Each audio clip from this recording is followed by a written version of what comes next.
Why is radiative forcing crucial for climate science? Imagine the Earth as a giant thermostat that keeps our planet warm enough to support life. Now picture what happens if something tips this thermostat one way or the other. That's where radiative forcing comes into play.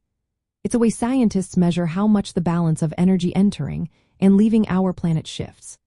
Think of it as a scorecard for how different factors like greenhouse gases, sunlight, or tiny particles in the air influence Earth's temperature. Earth gets energy from the sun, and it radiates heat back into space. When this balance is perfect, the planet stays stable. But if something causes more energy to come in or less to go out, the temperature changes. Radiative forcing is measured in watts per square meter, which is just a fancy way of saying how much extra energy is being trapped or lost in a specific area. If the number is positive, it means more energy is coming in than leaving, leading to warming. If it's negative, more energy escapes than enters, causing cooling. This idea is super important for climate science because it helps us understand what drives climate change. For example, when humans burn fossil fuels, we release carbon dioxide, a greenhouse gas that traps more heat. This creates a positive radiative forcing, which pushes temperatures higher. On the flip side, volcanic eruptions can send particles into the atmosphere that reflected sunlight, causing a temporary negative radiative forcing and cooling the planet. Climate models, which are like detailed computer simulations of Earth's climate, relying heavily on radiative forcing. They use it to predict how the climate might change in the future.